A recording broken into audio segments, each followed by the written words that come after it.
Hello, everybody. Hello. Welcome into tonight's live. Hopefully, you guys are all having a great start to your week. I know I am. I'm having a great day. Great day. So, hopefully, you all are too. If you're new to the channel, hi, hello, and welcome. I'm Tanya or TitaniumBuilt. Thanks for joining us tonight. Thanks for being here. For all the returning Titans, welcome back for yet another round. This wall, I can't get over it. It's so dark behind me. So, can't wait to get my light up, but sorry. I'm going to say that every time when we go live until that light is up. But he's busy doing other things right now. So putting together a bed. So welcome in. If you guys could just, give the video a thumbs up. That way we can get into the algorithm. If you want to wait around and to appreciate the content, that's fine too. Don't forget to subscribe to the channel and all that good stuff.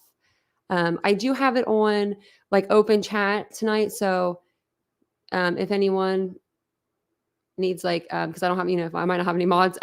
If y'all need my attention, just, do some fireworks or something. So TM, my appointment went really well. Thanks, ALR asked you. I saw you guys were asking. So my appointment, before we get started, I'll tell you real quick. I survived and I've not taken any pain medication and I saved my tooth. They were able to save my tooth. No cracks, no fractures, they said. When they did the root canal, she was like, it looks great. I was stunned. I really was stunned. I went in today expecting full-heartedly not to be on camera for the next 6 to 8 weeks or longer. So I am loving it. Representing Ohio too. Yeah, the power of prayer. I was thinking about it before I came on the live, and I'm not an everyday, I don't go to church every Sunday but I do talk to my higher power. And I'm telling you what, y'all, the power of prayer is something fierce. Every time I've asked you guys to pray for me, and I know y'all do, you guys really pull through. It always ends up working out in my favor. So if I ask you what the winning lottery numbers are and I win, just know that you gave me those numbers. So I was really excited to tell you guys that. Hey, Brandywine, been a member for 5 months. Oh, next month your arm changes. I'm doing good, Kyle. How are you doing? So yeah, it was a great day today. It really was. I needed that. And I was on time and I knew where I was going. I was like, I'm a pro at this. So yeah, we're good to go. She said if I needed anything for the pain, call her. And I'm like, I'm cool. I'm waiting. I want to feel something, but I'm cool. So I'm excited about that. Mike, you've been a member for 8 months. Look at that. Hit that like button. We'll go ahead and we'll get started in tonight's live as well. But I wanted to let you guys know because I knew that you guys would be asking, and I love that. So the dentist went well. So, and I wish I would have went sooner. That's all I say. If you have dental problems, go to the dentist.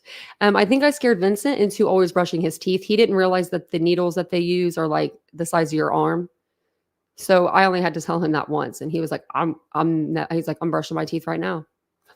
So I thought it was pretty funny. If you guys don't mind, like I said, hit the like button, all that good stuff. We'll go ahead. We'll get started into tonight's live. We're going to be talking about these gentlemen here. Let me put them big up on the screen, and I have a couple pictures to show you guys. As you guys know, we've been covering this case for probably the last week or so. But on January 7th, 3 Kansas City Chiefs fans, they were found frozen to death in the backyard of Jordan Willis's Kansas City home. And I'm just putting his name out there because his name's been out there, the last few days. The men here they're shown here. David Harrington, 37, Ricky Johnson, 38, and Clayton Mc, 36, had gathered at the home of Jordan to watch the Chiefs game against the Los Angeles Chargers. After not hearing from them for 2 days, one of their fiancées went over to the home to find one of the men frozen dead on the back porch. She called police. Police came and, found Jordan in the home. Jordan Willis, we now know, is an award-winning HIV scientist who has now deleted all of his social media. He's deleted it all. So he also claims that he had no knowledge of the men being in his backyard for 3 days. 2 days. So, there's that. So if you've been following this case, you have to be just as confused as I am.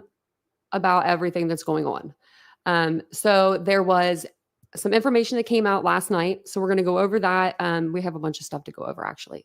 There are a couple news articles that just came out. One of them just came out like 20 minutes ago, and it's the fifth friend. He's coming out to talk and speak. So we'll go over that. Also, Joe Pierciano, or whatever, however you pronounce his name, he's Jordan Willis's attorney. He did another interview with Ashley Banfield. Well, with News Nation. The first one was with Dan Abrams. Second one now with Ashley Banfield. And Ashley Banfield's hard. She was giving me Nancy vibes. I was feeling it. So we'll watch those. And then I wanted to read a couple articles because they're like super good. I have one over Jordan Willis as well. So we'll figure out who they are. But it's a good thing for us that he decided to open his mouth again and do another interview because he contradicted himself. The lawyer normally tells the client not to speak, right? Okay. Someone needs to tell him not to speak, like ever. Like don't do interviews. Don't do interviews. Maybe you should not talk as well. Like maybe I think Jordan might do a better job of talking. I know, Jesus, he keeps contradicting his story every time he does an interview. I'm like, oh my Lord. Well, does he want to come on my channel? I'll reach out. But on the next live, I want to show you, I have like so much stuff to show you tonight. So I want to show you this stuff tonight. Then I want to show you on our next live, I want to like go do like some Google Maps and see if we could find any cameras that are nearby that maybe saw something. And then also I will look at the layout of his house because it's pretty interesting the way the house is kind of laid out. So we'll go ahead and we'll start on this article here because I thought this was really interesting. Oh, it covered me up. Hold on one second.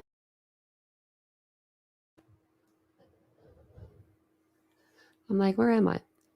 Oh, there I am. I'm big now. Oh, there we go. Sorry. He's not doing a very good job, Harlow. The lawyer is changing stories. Yeah, DM. He's changing stories left and right. You guys are going to see it. What we're going to do is he came out with a second interview. So we're going to watch the first interview where he contradicts himself. Then we'll watch the second one where it's like he says something on the first one, completely contradicts himself on the second one. Like he says on the first interview that Jordan left the house sparingly. Well, then all of a sudden he's like, no, he was in his room. He had headphones on and everything for the whole 2 days. Noise canceling headphones. I would never wear those all the time. That would be so, that would, I don't think anyone would. Silence for 2 days. That would be like maddening. Almost. I don't know. I don't see myself doing it. But it says here, family of Kansas City chief fan found dead outside Powell's house, thinks he was drugged. And we'll go down here and we'll read through it. And it says, friends and family members of 3 Kansas City Chiefs found dead in the snow 2 days after game day gathering doubt police assertions that no foul play is suspected. Why can I not talk? With one family retaining an attorney to compel a more thorough investigation.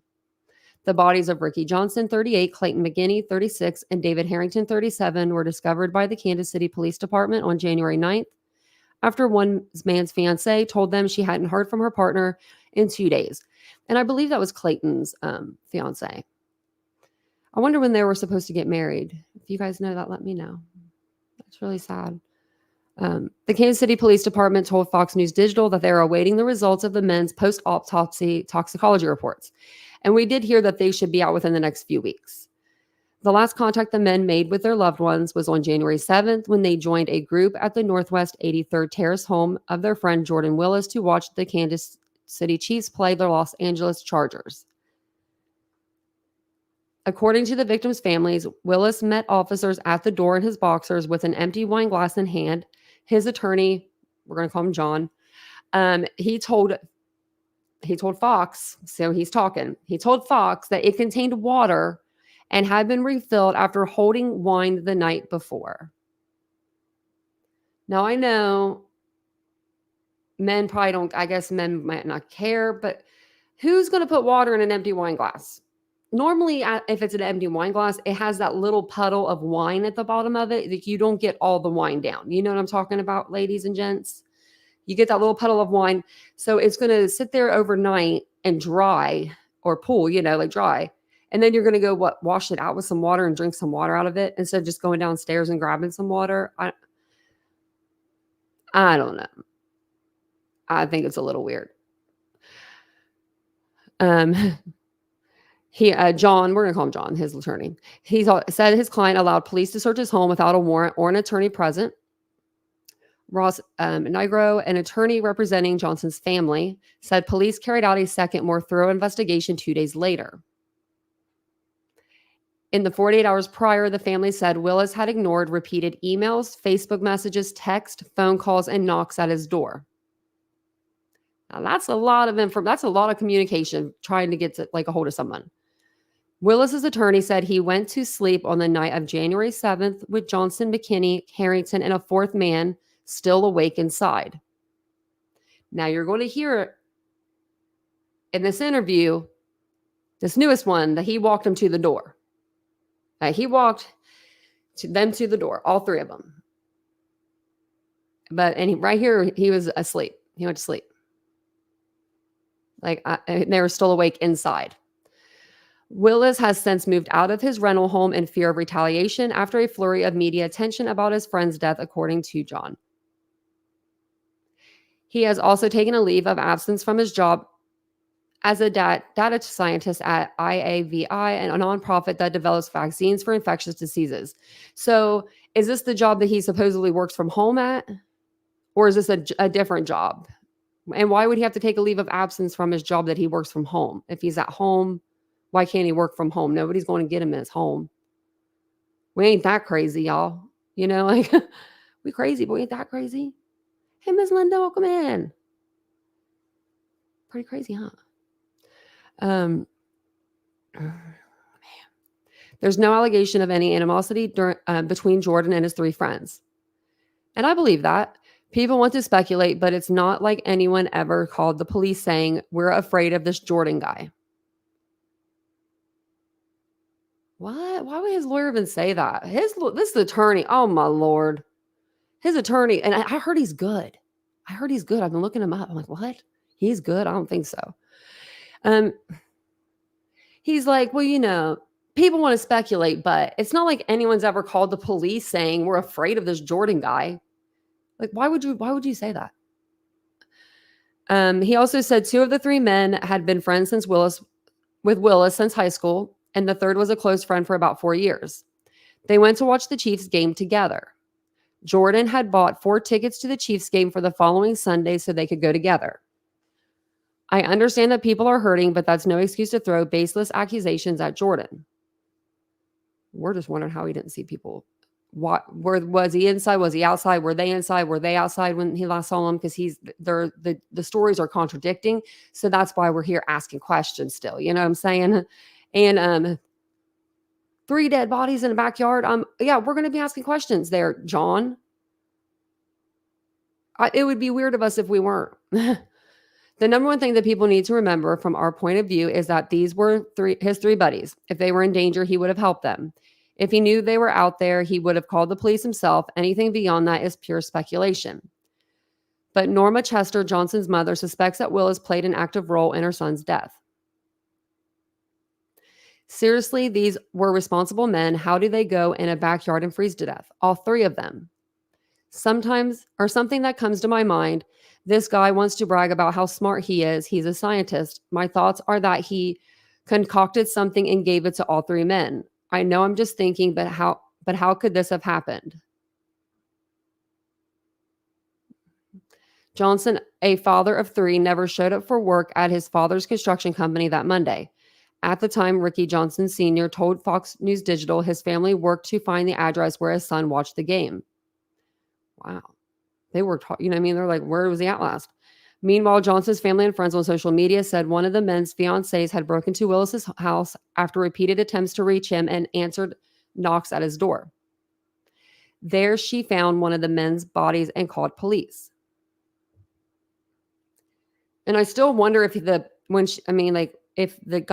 whoever was found on the back porch, I'm wondering if he was trying to like enter the home, if it looked like he was, or if he was by the back door. I'm curious. Johnson's father said a police presence had already amassed when he and family members pulled up to Willis's house on January 9th. They told us to wait for 4 hours and they would tell us what they found. Johnson Sr. said on Tuesday, "We waited all night and they never called. We called them the next day and they still wouldn't give us any information. So I called an attorney." I would too, buddy. I would too. That's messed up. They couldn't tell them if that was their kid in the backyard, what was going on. Man. Yeah, so Ladybug, we're going to talk about the fifth guy tonight too, because he came out with a statement like 20 minutes before the live. So I was like, well, that's awesome. Let me see here. So it says, "He may have done some drugs and stuff in the past, but I do not believe all three of them did drugs and fell over dead in the backyard," Johnson Sr. said of his son. And I said on our last live, none of the parents have come out and said, my child would never do a drug. You know what I mean? Like none of them, as far as I know in the interviews, I think someone commented that they had heard them say that, but all the interviews I've heard, I haven't heard them say that. And now we're hearing, like one of them had done some stuff in the past, but he doesn't believe all three of them would do them. So I'm not going to say that during a game he didn't have some drinks, but he wasn't irresponsible, that he was going to go outside and freeze to death. You're talking about three grown men. If he was out there just freezing like that, he could have kicked out a window to get into the house, the father continued. Johnson Sr. also said his son's coat was inside the house and that he never would have gone outside without a coat. So his coat was inside. But you'll hear tonight that Jordan Willis walked them to the door and they were leaving and he was saying bye. It wasn't formal, he said, to Ashley Banfield, but they were saying goodbye, hugs, that type of deal. So that's crazy that he didn't have his coat, that his coat was inside. "I believe he dragged them outside and waited 2 days to call police," Johnson Sr. said. "That's ridiculous," Persiano said about accusations that Willis drugged the men. "He is a scientist and somehow he's to blame. That's an opinion not based in fact." The bereaved father said that he was one of several concerned friends and relatives who called Willis on the men's behalf before he arrived at the house, but Willis' attorney denied that claim in an interview with Fox News Digital. So you're going to say that the father didn't call and the father said the father said he called and you're going to say he didn't? Lawyer man, you might want to take a seat. The thing that strikes me that's strange about that is none of those people called him on his cell phone. His lawyer said, "One of them, I believe it was the fiancé, did send him a message on Facebook Messenger, but he did not receive it until police had." Persiano said his client did not hear knocks at the door before police arrived because he was sleeping with noise canceling headphones and a loud fan. Willis also didn't hear when the concerned woman broke into the house. Now, I'm going to call bullshit. Why do you need noise canceling headphones when you live in a subdivision, y'all? He lives in a subdivision. There ain't no noise to be canceling in a subdivision. I grew up in one off of a state highway and we heard nothing. Nothing. You didn't hear anything. After like 6 o'clock, 7 o'clock, when the sun was down, that's when all the kids were in. You know what I mean? So for 2 days, he was just hanging out in his boxers and his noise canceling headphones, drinking water out of a wine glass that had wine in it from 2 days before. Very, very strange. LJ, I think that it could definitely be where they took the drug themselves, maybe, but the friend's story is not adding up to nothing. I mean, he's saying he walked him to the door, and then he's saying that he was asleep when they left. I mean, his stories keep changing, and it's things like that makes you like, go, why are you changing them? And then he says, that he was sleeping for 2 days, and he was sleeping with noise canceling headphones on and a loud fan. Someone broke into your home, sir. That's scary. You shouldn't be wearing those noise canceling headphones, apparently. Friends of the three men and Johnson Sr.'s attorney wonder how Willis could have avoided going outside for 2 days. Persiano attributes the fact that he worked from home. Now, I'm going to say that's another contradiction because he says in this interview that he left sparingly. that he was out of the home sparingly, and it was in the first interview with Dan Abrams. So it's like now he's saying he didn't go out at all because he works from home. But it's like, oh, but you didn't say that 2 days ago. Nigro said 3 other guests were at Willis's house on the night of the Chiefs game. They said their host, 2 dogs were present. So the lawyer for the Johnson family, and like I said, didn't I say the other night on the live, I said his parents had them dogs for that 1 second because he was afraid. I said he was probably renting that home and he wasn't allowed to have pets. And that's why he said, Daddy had my animals. My animals stay with my dad. Because he knew all this was going to come up. All this was going to come out. He didn't want to get caught with dogs at his house because probably it's not on his lease. He's not allowed to have animals, which is stupid, but I'm sure that was his thinking. Mark my words. And now we're hearing mark my words. Now we're hearing this, that the dogs were there. If you have a dog and there's 3 deceased people at the house, they would alert you to the bodies, Nigro said. Let me think about that. I don't know if my dogs would necessarily alert me. I mean, they definitely would because they would go outside to go to the bathroom. Nigro said that Pierciano retelling the events of the press has changed over the course of several interviews. According to Fox 4 Kansas City, Willis' attorney said there was a 5th person in the house when the homeowner went to sleep that night. Initially, he was by himself. Now there was a 5th magical person who was at the house, Nigro said. The fact that the story has changed significantly makes it seem unbelievable and not trustworthy whatsoever. In addition to Mr. Willis leaving the residence and hiring a criminal defense attorney, those are all signs of someone hiding something. Willis has not been charged with any crime or accused of any wrongdoing. And he hasn't been accused of anything. So like by the police, like I wouldn't have gotten a lawyer right away. I mean, you're wasting your money really if you think about it, if he hasn't been accused of anything. Now, as soon as I was accused, you know what I'm saying? Then I'd be like, okay, we need to get an attorney. But if I'm not accused and I know I didn't do anything, why pick up a high profile criminal defense attorney? He's a pretty expensive guy. And it says here, first and foremost, this case is 100% not being investigated as a homicide. Captain Jake, okay, I don't know his last name. Let's see if we can look it up. Beckena of the Kansas City Police Department previously told Fox News Digital there have not been any arrests or charges and no one is in custody. There are no specific threats or concerns for the surrounding community at this time. The resident at the house was cooperative with detectives the day the deceased were discovered. Well, I mean, what are you going to say? No, you can't come in. I have 3 dead bodies in my backyard. No, I don't want you to come in. I mean, you know. Me too, LJ. Because, you know, if you're just smoking a joint with your buddies, and I feel like it's like, I mean, I do. I don't know these men personally. I don't. But we have looked through their Facebook, and I've looked through their Facebook and their friends and stuff. And they seem like genuinely pretty good people. Like they go to, like they work, they have home lives. You know, it's not like they're, you know, I mean, I know people have work and home lives and they do drugs, but you know, they just didn't appear like they did that. They appeared more like the guys that would drink some beers, get a little rowdy at home, you know, and maybe smoke a joint here and there, you know, like, but it definitely has to be some sort of drug that did this. Because I mean, and we'll find out during the autopsy and everything, like who died first, or you know, and all of that, and maybe a general idea. And if this was different times, like hours apart, then that they're going to have a lot of explaining to do. You know, that's what they're going to have to figure out. Let's see. Let's see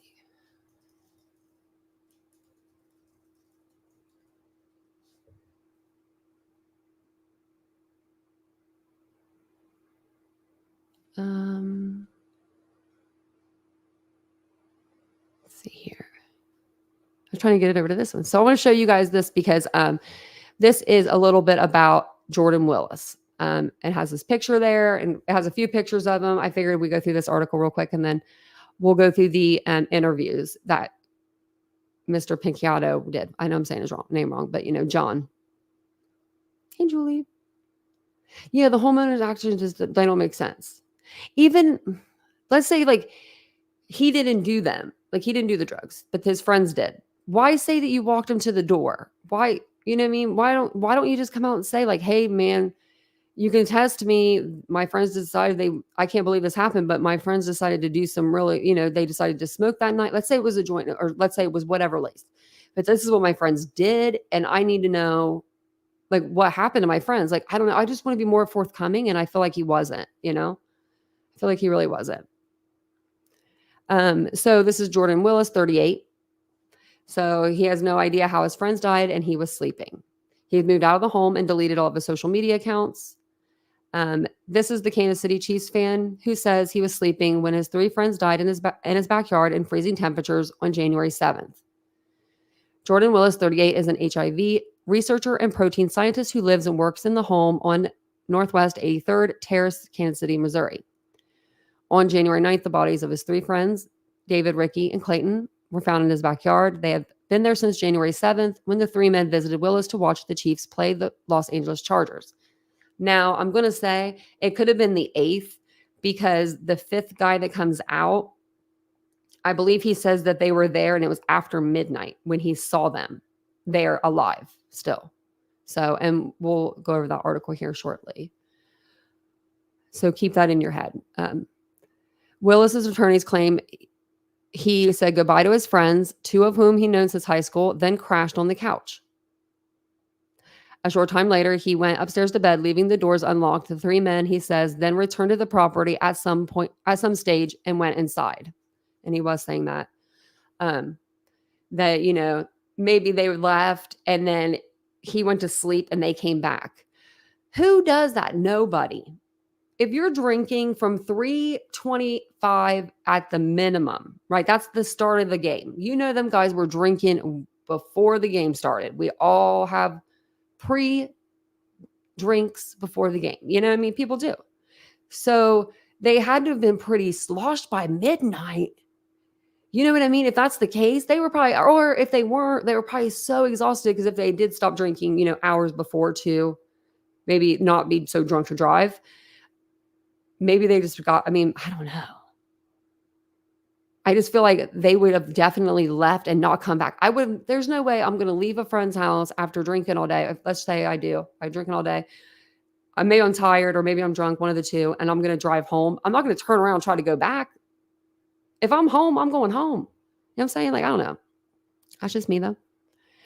It says here that the lawyer says that insists Willis had no involvement in the deaths of the 3 men. Oh, and it says here that there was a 5th man in the home on the night in question, a buddy who Willis says left earlier than the other 3 men. And I believe he says otherwise. I don't know. He does say he leaves before them, but I think he says he sees them at midnight. I know he does. He has nothing to hide. He went to the police station and spoke with officers without a lawyer present. He allowed them to search his home. These were his friends. He'd bought tickets for them to go to the next Chiefs game. Why does he say that? Like it means anything. I'm sorry. That does not mean anything. He didn't want any harm to come to any of them. There was no ill will. Attorney John Persiano told dailymail.com. I just don't get that. And this is a picture of him here. Now, I guess that's one of the dogs. Beautiful dog. I'll take the dog. If you don't need the dog, I'll take that dog. Just kidding, but it's a beautiful dog. And then there's the guys there. Now, the other 2 guys that are pictured here, they're not involved in this, is what they're saying. He slammed internet sleuths and those assuming that he is to blame, calling them the speculation unfair. Persiano refused to answer questions about whether the men were using drugs. The results of the medical examiner's toxicology report have not been released. And we'll probably get them, we'll look at them soon.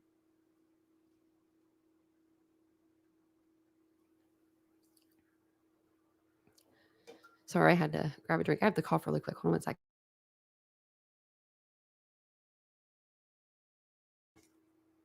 I didn't want to cough loud into the mic. It's very sad, Mystic. It really is. It's very, very sad. This whole case is sad. I just want to know what happened. We all want to know what happened to these guys. We really do. This is next level stuff. Really, I've heard of people ODing on drugs, and I've never heard of them being found outside, like in the snow, frozen. You know what I mean? Like, it just doesn't equal, like, add up. That many people too. I don't know. All of their body styles were big. Like one of the guys was like average. I thought one of the guys, was about average, and the other two guys were, a little bit bigger. But I would think that the drugs will metabolize differently. But I don't know, maybe not. It says that he believes that after he waved the men off on January 7th, they returned while he was asleep to hang out in the living room. Maybe they didn't want to go to a bar or hang out somewhere else. Now by midnight, you're almost 40 years old. Y'all, we are ready for bed by then. Who can hang that long? From, let's say, 3:30 p.m. that day, even though the game started at 3:25, we know they were there earlier. So we'll say 3 p.m. to midnight.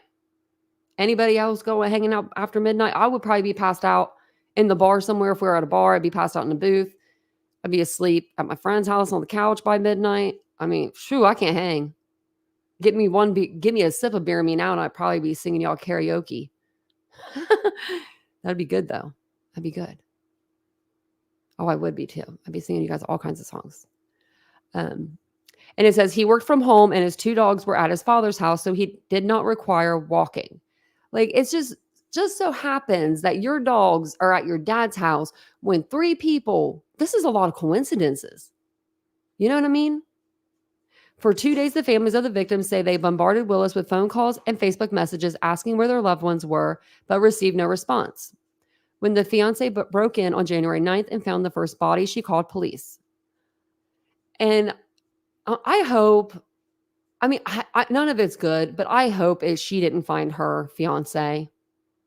I really hope she didn't find him.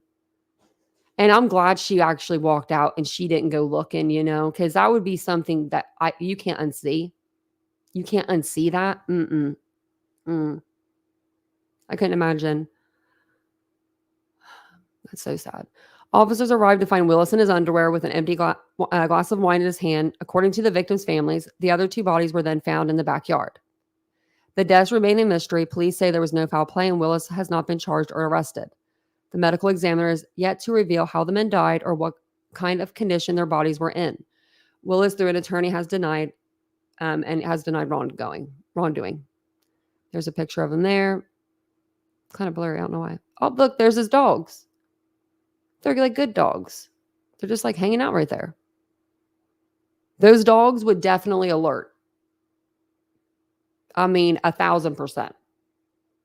They would smell that from the house. You know what I mean? Now, if they were in trouble, right? If the men were in trouble, you would think that a neighbor would hear them hollering. Do you know what I mean? That part, that doesn't make sense for them to be like out there in trouble, trying to get back in, not being able to me, because they had keys to their vehicles. And if they didn't, they would break in a window, you would think, or yell for a neighbor. The real micro K, well, we heard the dogs were at his dad's, but we've heard from a family member, or actually, was it the fifth person? I think the fifth person saying the dogs were there. Who did say the dogs were there? I have to look. There's the back. Hold on a second. Let me go up here. Was it in this article? No, I can't remember. This is where it says he didn't have the dogs, but up here it says there was a fifth man. It might have been in the first one that we read, but they did say that it was a family member said that it was either the family member or the fifth person. Yeah, you guys will have to let me know. But they did say that they were the dog was there. They were at a friend's house for the weekend. Oh, well, why didn't you go pick him up on Monday then? Thank you for the super sticker. I appreciate that. Really, I really do. The real micro K. And then did he take the dogs before the game, I'm assuming? They would have been there the weekend. So that was Sunday. He should have picked him up, you would think, on Monday. Very crazy. It's very crazy. This is a crazy case. There's him again. I have to look and find that We'll read it too also. And then here's the back of his home here. And then there's the whole backyard pretty much. So not a big backyard.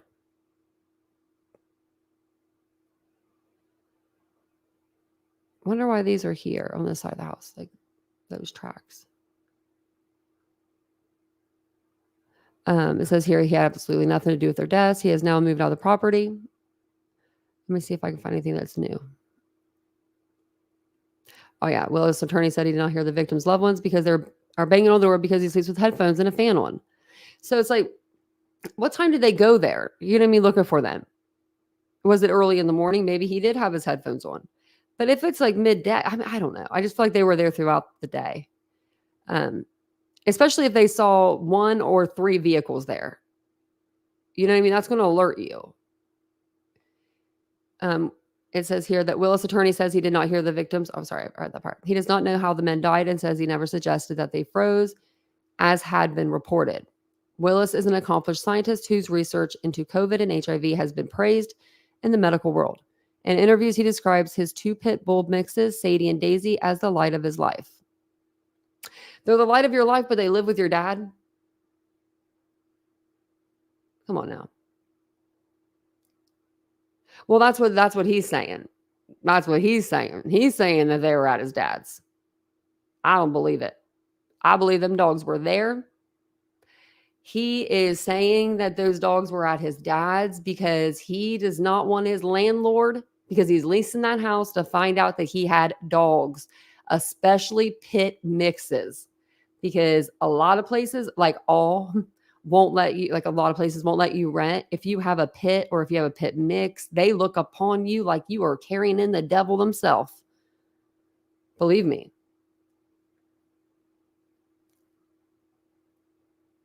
Well, yeah, I mean, even if his lease was up, it doesn't matter. I mean, he wouldn't get his deposit back. He would probably, I mean, I think that he just was saying that they were staying. I mean, I think he just said they were living there. That's just me. Maybe we'll find out. Maybe we won't. But I think that he was just saying that they were at his dad's because according to, I think it's the 5th person that was there, they're saying that the dogs were at the house. So I don't know who to believe at this point, because the person that owns the home is saying, well, my dad had them. But in an interview, he's saying, these are the loves of my life. Now, okay, raise your hand if you own an animal. If you own an animal and they're living with your parents, put a 1 in the chat. If you own an animal, but they're living with your parents. And then we'll see how many we get. According to an interview that Willis gave to the International AIDS Vaccine Initiative's website in 2022, he is the senior principal scientist at the AVI, or I don't know if that's how you say AVI or IAVI, Neutralizing Antibody Center in Kansas City. Willis said in an interview that he conducts data analysis and interpretation for the IAVI's HIV vaccine trials. He also compared the search for an effective HIV vaccine to COVID-19 vaccine research. Smart guy. There's the gentleman there. And then we won't go through the timeline because we already know that. But the Virginia native graduated with a PhD in chemical and physical biology from Vanderbilt University. 2014. He previously studied chemistry and molecular biology at Northwest Missouri State University. Very smart dude. My folks would freak out. Yeah. Oh my. I don't even want to know. My dogs would freak out. They freaked out one time when I put them in a cage because we had kennels. It was in this room. They were extra large. They were huge, y'all. And we have a medium dog and a large dog. And her paw got like caught under it, and I pushed her in. Oh, I felt so bad because she like cried. After that, I stayed home. I literally quit my job. We took the cages down within like 2 months. I was like, if you guys are probably trained within like 2 months, we'll take these down. Got them all squared away. But man, that was terrible. That was years and years ago. But when you have to leave them to go to work, T's house is, yeah, like that's what yeah. Cheryl, you need to have a pet. You need a pet, Cheryl. You would be, oh my gosh, you'd be like a good little cat mom or dog mom. Then he answers the phone in his underwear and a wine glass. Yeah. See, my dogs would freak out if I separate them. even. Like if I separate them, if I try to take one away from the other, they freak. So I couldn't do that. Okay, so what we'll do is we'll go to the fifth friend and then we'll do the interviews. That way we can see if it was the fifth friend that said about the dogs. Because this came out right before, like I said, right before the live. So it looks like 7:15 p.m. That's Central too. So it came out like literally right before the live. So we get to hear a little bit from the fifth person because he's speaking out and he spoke with this news station here. So I'm hoping that he'll speak out a little more. It says 2 weeks after 3 friends were found dead outside a Kansas City home, an attorney involved is changing his story yet again. And if you guys don't mind and you appreciate the coverage, don't forget to subscribe and hit the like button because it's free to do. And it really helps get the video out. It says here, attorney John, oh my gosh, he's told someone else. He told Fox 4 on Monday there was a fifth person hanging out at the home where Clayton, David, and Ricky were later found. It happened in a rental home near Northwest 83rd Terrace and North Overland Drive in Playette County. The 3 victims, as well as the tenant, Jordan Willis, and a fifth friend, had all gathered to watch the Kansas City Chiefs' last regular season game on January 7th. In a statement Saturday, Persano said, let me see how you say his last name. I know I'm saying it wrong, and I'll probably continue to say it wrong, but we'll try. Persano said the last time Willis saw the 3 men was when they left the house and he went to bed. But then Persano confirmed to Fox 4 on Monday that a fifth person was present and still there with the 3 victims when Willis went to sleep. So he's saying that his client went to sleep and the fifth friend and the 3 gentlemen that were, found deceased were all still awake. But before he was saying he walked into the door. At some point he got tired and went to sleep while there were these guys in the home. And as I know now, there was a couple of other people in the home. Persona said Monday. Now, 1 day later, he said he misspoke. The attorney said Willis escorted the men to the door, said their goodbyes, and then went back to the couch and fell asleep. Okay. The fifth friend. Fox 4 spoke with the fifth person who was at the home via phone. At this point, they're not naming him. He said when he left, the 3 victims and Willis were still awake. He stressed that it's absolutely not true that he was the last person to see the 3 men alive.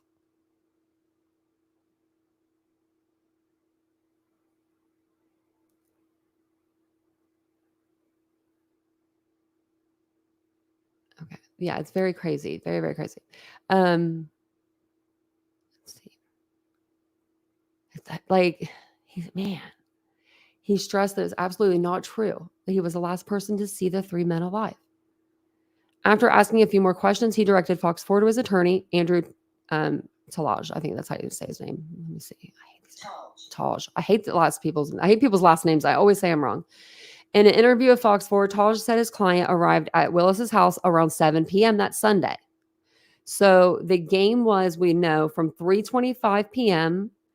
to 6:25 p.m. It was almost 3 hours to the minute.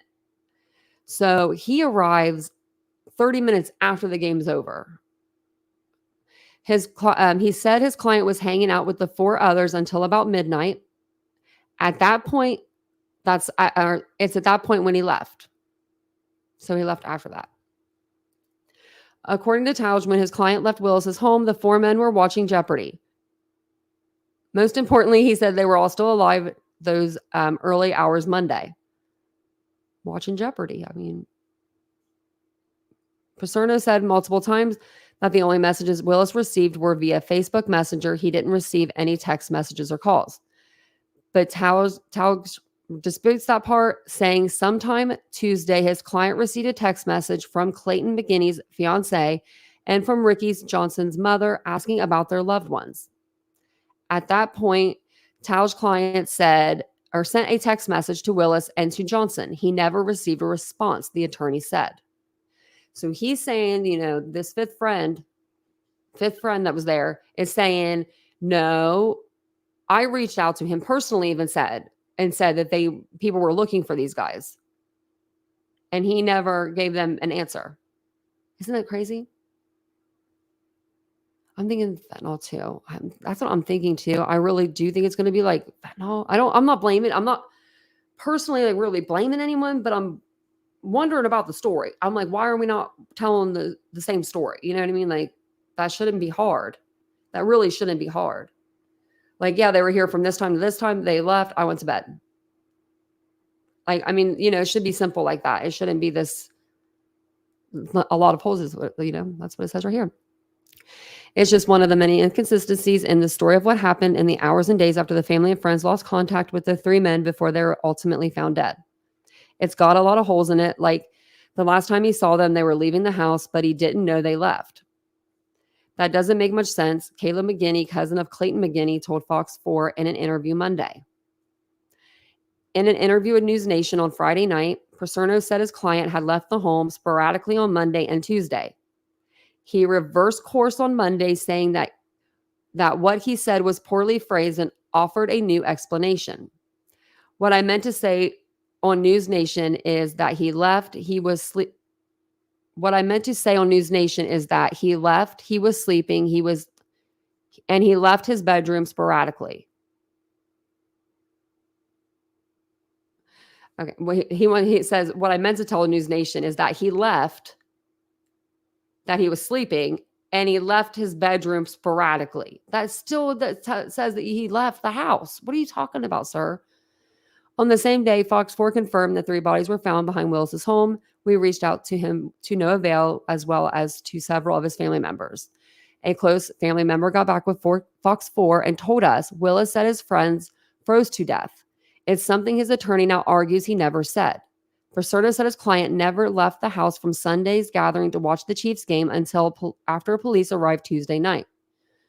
Willis's attorney said he didn't receive any text messages or calls, didn't hear anyone knock on his door, and didn't see the messages sent to him on Facebook Messenger until after the bodies were discovered. But we've heard that they were on red. I don't know. Paserno said Willis didn't hear McGinney's fiancée knock on the door or break into the home. But minutes later, he did hear police knock on the door when they arrived at his home after McGinney's fiancée discovered one of the bodies outside. So he didn't hear her break in, but when those cops knocked, I'm telling you, cops knock, ear-canceling headphones. Ain't going to work. Paserno confirmed with Fox 4 that Willis had moved out from the Northland home after seeing a U-Haul parked outside of the house less than a week after the bodies were discovered. Fox 4 asked Paserno if drugs could have played a role in what took place at the Northern home. He said at this time they are still working to determine that. At last check, KCPD said they are still waiting on autopsy results and a toxicology report from the medical examiner. Those will help determine a cause of death so police can finish their part of the investigation. We know that the Playette County Prosecutor's Office have been in communication with Kansas City Police, but the case has not yet been turned over to them. Willis is not facing any charge in this case at this time. So, okay, it wasn't in there about the dog. It must have been on the first article. I'll have to look when we're listening to these. So I'm going to replay these. The first one is a replay, but the second one is a brand new video from last night. But we're going to play them in order because John Paserno, Jordan Willis's, the homeowner's attorney, has went on News Nation twice now, and his stories just they're not mathing. I've been doing the math all day, and it's not mathing. I wish I would have had time today to do a side by side of his lies. Maybe I'll have to do that for you guys. So actually, Ladybug, you can actually die of hyperthermia in warmer weather than you think. I think that we were looking at 50s temperatures, 45 to 50. It said that if you were out for longer than, I want to say a couple hours or something. It was something crazy. And you're exposed to the elements, then you can get hyperthermia. It was crazy how many people die of hyperthermia. But what happened to get them what was the cause of that? What was the factor that made them to where they couldn't turn around and enter the house again, or go to their vehicles, or go to a neighbor's, and get help? when they started to feel cold. Like there has to be like a, I can't think of the word, but like another factor in there, I would think. But thank you guys all for being here tonight. I appreciate you guys so much. Don't forget to subscribe, like, all that good stuff. I'll try not to pause them too much, but this guy contradicts himself a lot. But we'll listen through and you guys can hear the contradictions yourself. So this is going to be his first interview, and then you'll hear the contradictions in the second interview. Now to the bizarre story out of Kansas City. 3 guys found dead outside of a friend's home after they'd all gone over to watch a Kansas City Chiefs game with him. And the living friend, whose home they'd gone to, apparently never contacted the police. Apparently claiming days later that the 3 men identified as 38-year-old Ricky Johnson, 37-year-old David Harrington, 36-year-old Clayton Mc froze to death outside of his home. The autopsy results are currently pending, but as of now, police are saying there are no signs of foul play and are not treating this as a homicide investigation. Joining us now is John Paserno, the attorney for the homeowner. Thanks a lot for coming on the program. Appreciate it. All right, so a lot of people, particularly family members of those who died, have a lot of questions for your client. What does he say happened here?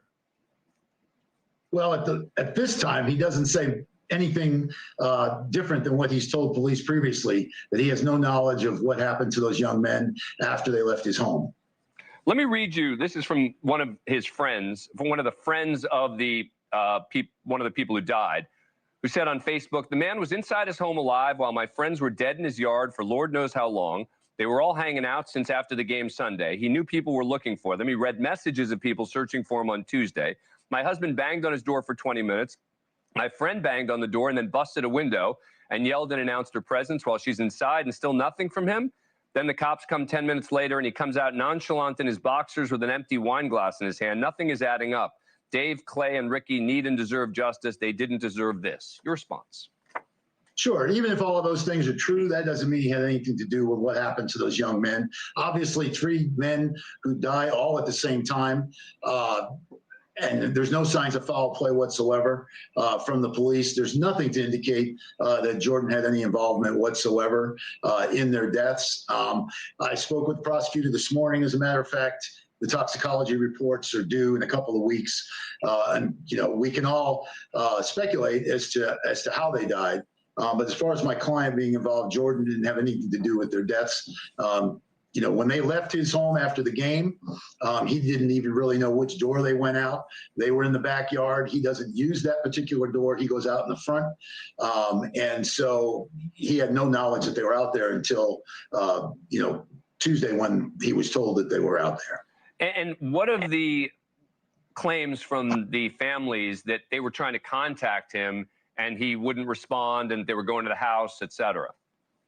Sure. I don't know about whether or not they went to the house or tried to contact him, but he was home sporadically. I know another allegation I've seen floating out there is that he would have had to put the dogs out, that the dogs would have went in the backyard, and that's untrue as well. The dogs stay at his dad's house, which his dad lives in a different location, and that's where the dogs were. He had no reason to go in the backyard. As you can see there, we've had recent snowstorms and that kind of thing. So he had absolutely no knowledge that they were out there. They were his friends. They were at his house socializing. If he had found them out there or if they were in danger, he would have called the police and tried to help them. He's a highly educated guy. He's a good guy. He has a full-time job. In no way would he try to harm his buddies. And to be really clear, he didn't know that there were 3 dead, frozen friends outside his house. Correct. No idea. I mean, if you didn't look in your backyard, how would you know that? All right.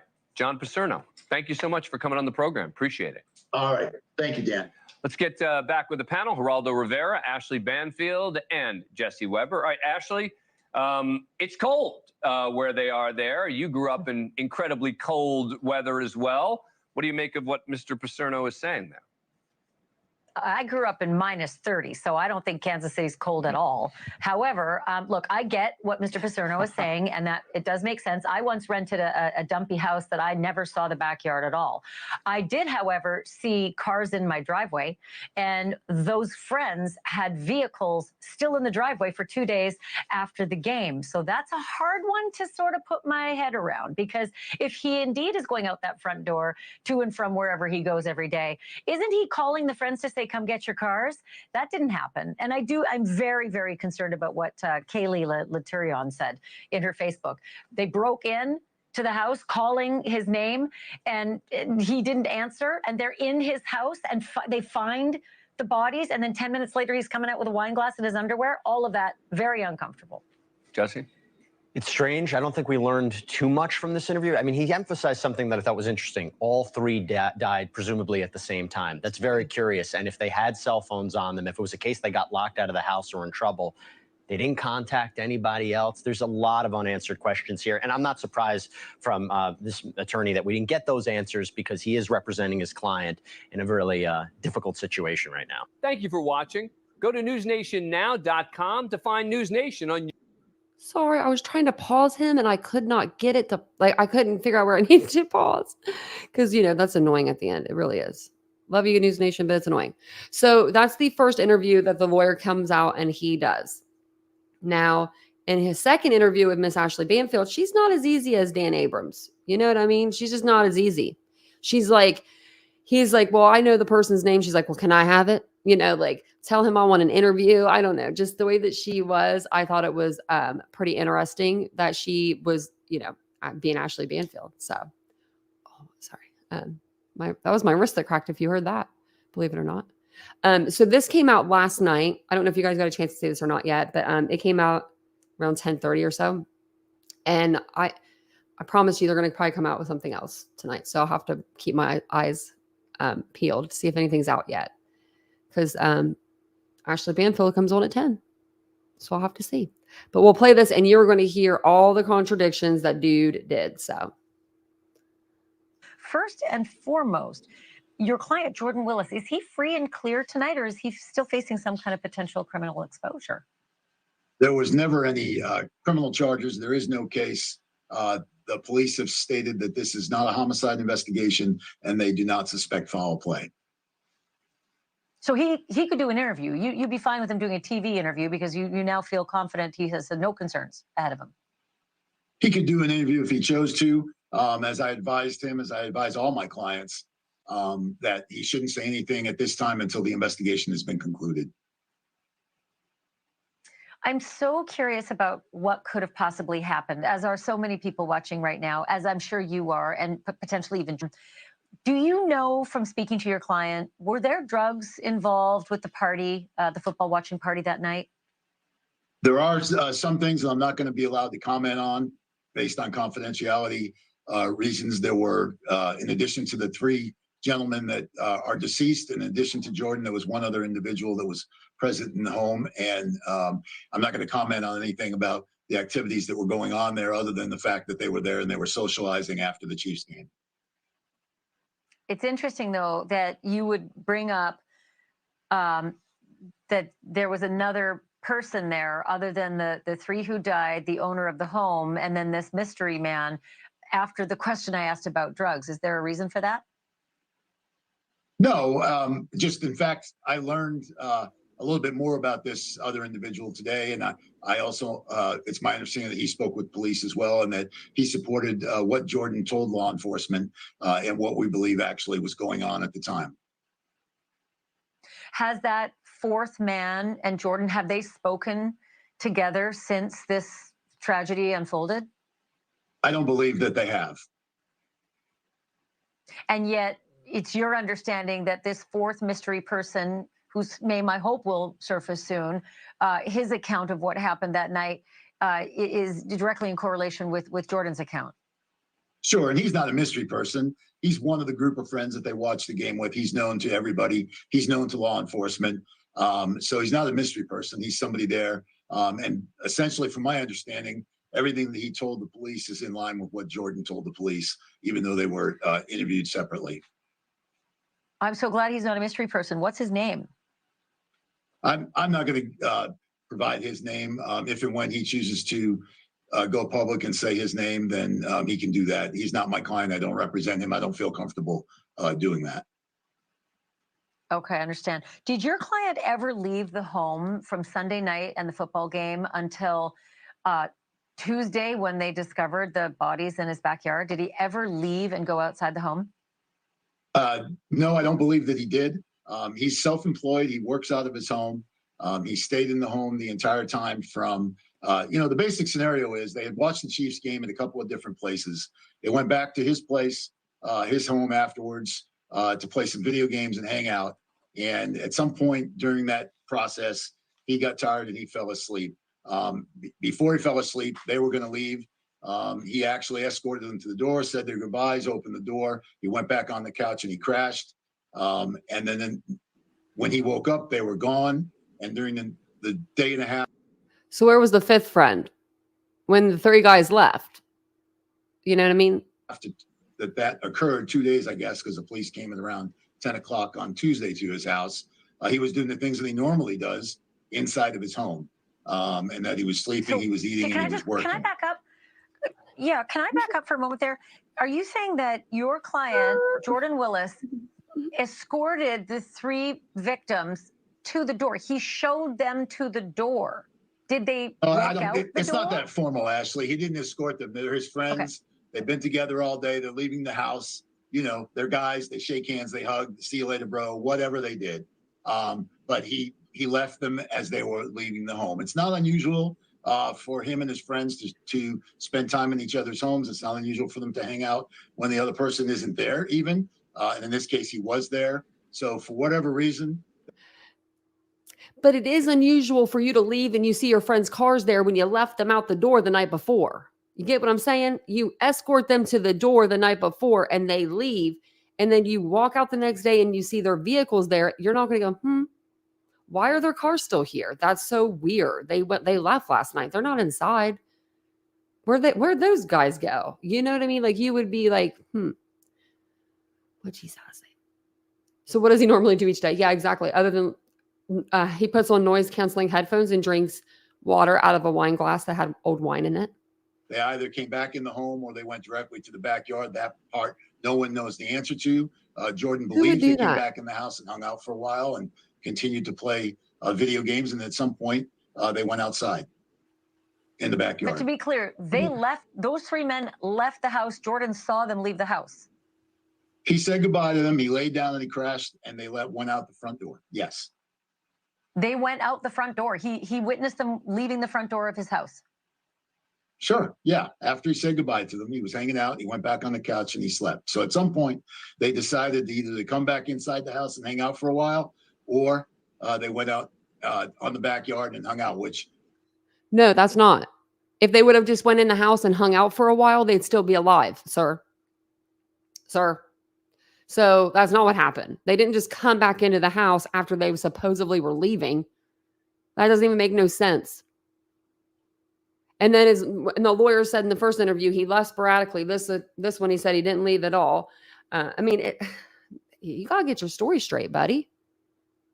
Due to the cold temperatures, I don't believe that's the case. I think they probably came back inside and continued to play video games and hang out for a while before they left. And then they just Can went you outside. just tell me if there's anything in the backyard of interest? Is there a fire because pit? after they played their video game, they were Is cool. there something of interest in the backyard that would have drawn them to go there? You know, I don't know what's in the backyard. I've never been to the house. What I know is what you know from these pictures here. It was a really cold night, so I doubt that anybody would be out there socializing. You know, typically when guys are hanging out or people are hanging out at the house, people will go outside randomly to smoke or do whatever, get some fresh air, and then come back in. Other than that, I can't speculate about what else was going on out there. So fascinating. John Paserno, I hope you'll come back. And can you just formally put a request into your client, Jordan Willis, that we'd really like to interview with him when he's ready? Sure. And, he's as much in the dark as you are and as I am. And we all want answers to find out what happened to these lifelong, two of them he went to high school with. So he's known them for over 20 years. They're his friends. He's deeply hurt by their passing, and he wants answers as much as everyone does.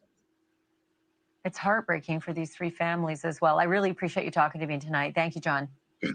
All right. Thank you, Ashley. Thank you for watching. I hate that. I hate when she says that.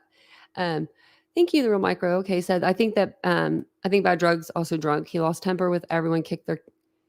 Their keys were still inside. I did hear about their keys being inside.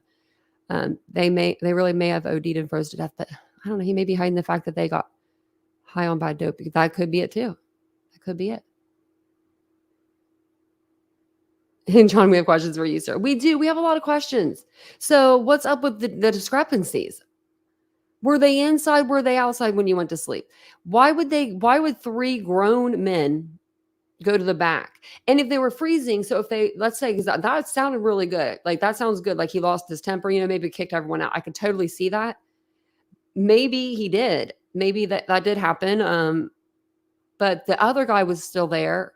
He said he was there and he saw them at midnight when he left.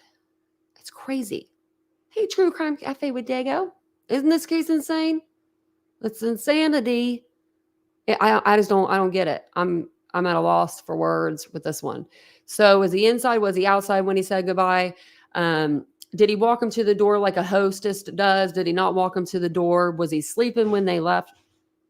Was he not sleeping when they left? Did you guys hear that? Did you hear that noise? I think that was Vincent's computer. I'm laughing really hard, but that didn't sound good. Did you guys hear that loud noise? Maybe you guys didn't hear it. Maybe the microphone's that good. But if you guys did, that was Vincent dropping his keyboard or dropping his laptop. What snacks he offered I want to meet Mystic. I want to know what snacks they did too, just because I'm curious. Hey, Steve. I saw Steve was writing in here. Oh, there's Steve. Oh, love you, Steve. We'll see you when you're on this side of the chat. Cat case, none of this makes sense. I know. It doesn't. Cheryl said, hey, Steve. Mr. Rosebud, coming in a little late, but yeah, we can't. No, we can't all be adults, apparently. Not sleeping, blacked out, passed out, maybe. I heard a noise, but not enough to know what it was. Can you imagine, like, somebody breaking into your home and you do not even know it? That's freaking scary.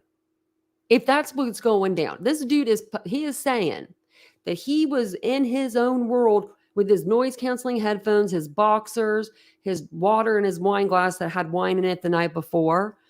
Still not going to get over that. Just, he was wandering around upstairs, cleaning, doing work, doing what he normally does. Didn't know that someone was breaking into his home. That is scary. Lock your doors, dude. Actually, I think that, wait a minute, they must have been locked at that time because she had to break in. But he said he left the doors unlocked when his friends left. So right then and there, it shows that he went to the doors and he locked the doors. Because he did say that the doors were unlocked, but if the doors were unlocked when Clayton's fiancée went there, I'm pretty sure she would have tried to open the door before she shimmied down a crawl space window, to like a basement area. I just thought of that. Yeah, and if the dogs were there, they would have alerted someone breaking in. Yeah, I think them dogs were there. But she didn't. Someone said the dogs were there. Let me see if I can find that. Maybe it was in this article. I'm going to end up finding it after we get off the live, and then I'll be like, there it is. Hold on. There we go. Nigro. Which an attorneys? Okay. Johnson's attorney. So one of the guys that, was found outside, frozen to death, his father got an attorney. And it was Ricky Johnson's dad, Ricky Johnson Sr. And his attorney, last name Nigro, he said that right here it says, Nigro said 3 other guests were at Willis's house on the night of the Chiefs game. They said their host 2 dogs were present. If you have a dog and there's 3 deceased people at the house, they would alert you to the bodies, Nigro said. It was a Fox News article, and I'll put the link of it in the chat if anyone wants to, read the whole thing. Hey, Dad. There's that link for you. Yeah. True Crime Cafe. Yeah, that's we read that like on our first live over this. I'm like, what temperature? And I'm like, whoa. Because your core temperature is what, like 98.6 degrees. And if anything under, I think it's like 95, like you said, you'll go into hyperthermia. And you can do that being in 50, 60 degree weather, which is even scarier. But wow, I hope Vincent's okay with the laptop out there. So they watched the game. So that's what I heard that too. Like I was reading about that earlier. I've read so many articles. I'm getting like my brain's turning into mush at this point. But I did hear that they watched the game somewhere else. That they had went out So that's why I'm like, these are grown men. I don't know if I couldn't hang that long. That's just a long day. I mean, 3:30 or 3:30 p.m. game. After midnight, the fifth friend's like, I left and they were all still there hanging out, perfectly alive.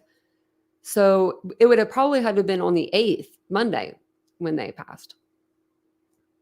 That's what I thought. They watched the game at a couple different places. I read that somewhere. Yeah.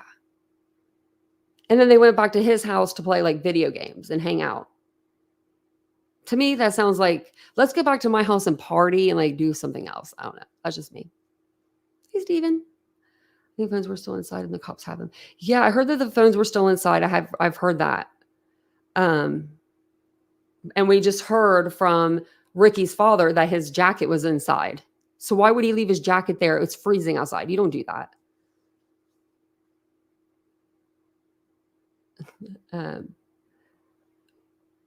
Willis is trying to get in front of a wrongful death lawsuit. Maybe blind squirrel. I almost said blonde squirrel. The cops will get more info from their phones if they have beef with him. They'll find it. Yeah, I think that if anything, I mean, I don't think that they really have trouble with each other. I don't think that's really the case. I just don't know why the dude's story's changing, and I don't know if it's because his lawyer is just that dumb. But his lawyer is like, I mean, he's got a good biography about him. He's been in the game for a long time. He's pretty well known in the area when I was reading up on him. So it's kind of hard to believe that he would do something like he's doing such careless work. Like he's the one, like, okay, he tells his client to shut up, don't say anything. You don't say a word, but then he comes out to speak on Jordan's behalf. And it's like, dude, you're making it worse. You're making it worse for him. Because if his lawyer wouldn't have come out and said anything, we probably wouldn't be talking right now. We would probably be waiting on toxicology. But we're like, dude, you changed your story 3 different ways what was it? It was, let me make sure I got him right. Fox News, he was talking to Banfield, Dan Abrams, and then what was the next one? Fox 4 he would talk to. So I guess it's Fox News, but still two different places. Man. I thought that was suspicious deaths are treated as a murder. Yep. I thought they should be. So I think there was only 5 guys total there. I think that the guy was counting the other ones, maybe. They do perp walks down there, the real micro. I loved when we had that case out of Texas with Savannah Soto. Like, we're still covering it, but I was like, wow, they're like perp walk today at 9 p.m. or whatever. And I was like, did they just really say that? Is that true? I'm like, really? And it was. I like that. Well, he said that he didn't lock the doors. I don't know. It's very crazy. You had a different story with every interview. Yep. Well, I think that's all I have for you guys for tonight. It's kind of a short live. We've been doing shorter lives lately, but it's kind of nice. Vincent put up our bed, so I'm going to go check it out. We got a new bed. I'm excited. We were supposed to get it tomorrow, but it came today. I'm like, oh, it's me day. So he actually went above and beyond and got us new nightstands, and they're huge and they're beautiful, and they're coming tomorrow, and I can't wait. And then we're good. We're done, except for a few pictures here and there, a couple tables to get. Very, very, oh yeah, of course. Very, very easy thing. So I can start, I need to start showing you guys pictures. I just don't ever take them. I should have taken before and after, and I kind of didn't take the before, but I might be able to show you guys before. And there's my email. I'll put it in there for you. Yeah, of course. Send it to me. Anything you got, Mystic. Thanks, Jean. And I hope you guys have a great evening tonight. What is today? Tuesday? Yeah, Tuesday. So tomorrow, halfway through the week. Can't beat that. Brian Kohlberger goes to court the 26th. So we'll be watching that. We'll be listening in.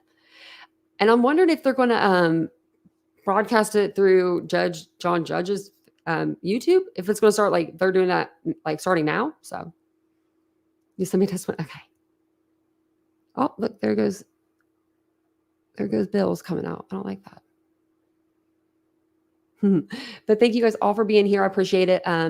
Don't forget, I'm going to be here tomorrow night, 8:15 p.m. Eastern Standard Time. I'm trying to do 8:15 p.m.